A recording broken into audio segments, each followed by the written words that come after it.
Fashion वाली mummy. एक बार की बात है, एक छोटे से सुंदर गांव में मीना अपनी माँ के साथ बहुत हंसी खुशी रहती थी। उनका गांव बहुत ही सुंदर था, जिसका नाम सुंदरपुर था। सुंदरपुर, जहाँ के हर कोने में हरियाली और खुशबू से भरी थी। यहाँ के लोग न केवल अपने गांव को सुंदर बनाए रखते थे, बल्कि सभी मिलजुल कर साथ रहते थे। वहाँ एक छोटे से घर में रहने वाली मीना अपनी माँ के साथ बहुत ही खुशी से जीवन बिता रही थी। मीना की माँ एक मिठाई की दुकान चलाती थी, जिसमें वह बहुत स्वादिष्ट और विभिन्न प्रकार की मिठाइयाँ बनाती थीं। उनकी दुकान की मिठाई केवल स्वादिष्ट ही नहीं, बल्कि उनमें एक अलग तरह की मिठास भी थी। इस छोटे से गांव की मिठाई की दुकान ने गांव वालों को अपनी तरफ आकर्षित करके रखा था। मीना, एक सुंदर और समझदार लड़की, इस गांव की लड्डू ढक्की थी।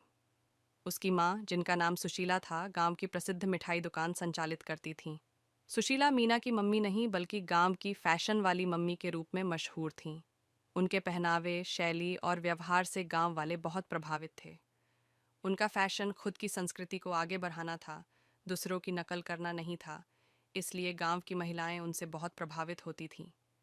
एक दिन, जब सुशीला और मीना दुकान में काम कर रही थीं, एक स्थानीय सांस्कृतिक कार्यक्रम में भाग लेने का निमंत्रण कुछ गांव के लोग उन्हें देने आए, जिसमें सभी महिलाएं खुद को सांस्कृतिक कार्यक्रम का हिस्सा बनाने का इरादा कर रही थीं। लेकिन सुशीला ने देखा कि बहुत से लोग संस्कृति के बारे में अच्छे से नहीं जानते थे।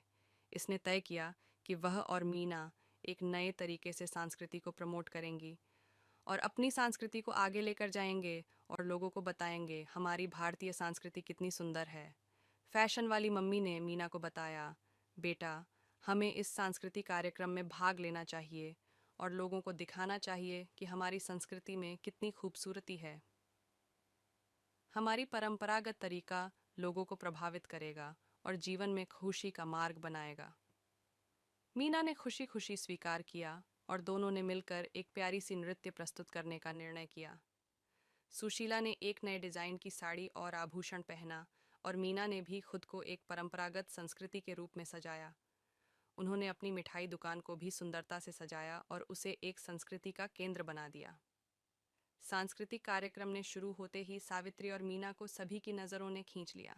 उनका नृत्य और पहनावा के तरीके ने सभी को मोहित कर दिया।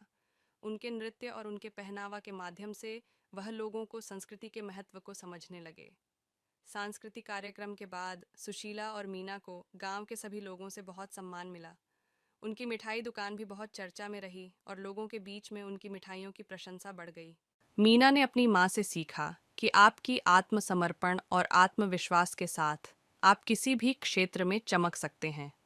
वह ने देखा कि एक महिला एक साधारित दुकान को एक बड़े समाज के हिस्से में बदल सकती है और साथ ही अपनी संस्कृति का समर्थन कर सकती है। मीना और उसकी फैशन वाली मम्मी, इस कहानी से हमें यह सीखने को मिलता है कि किसी भी छोटे से गांव से लेकर हम अपनी मेहनत, आत्मविश्वास और सहयोग से किसी भी क्षेत्र में महत्वपूर्ण बदलाव ला सकते हैं। और सुशीला ने मीना को दिखाया कि किसी भी सितारे को छूने के लिए सिर्फ उच्चता नहीं, बल्कि आत्मसमर्पण और संगठन की भावना भी बहुत ज़रूरी है।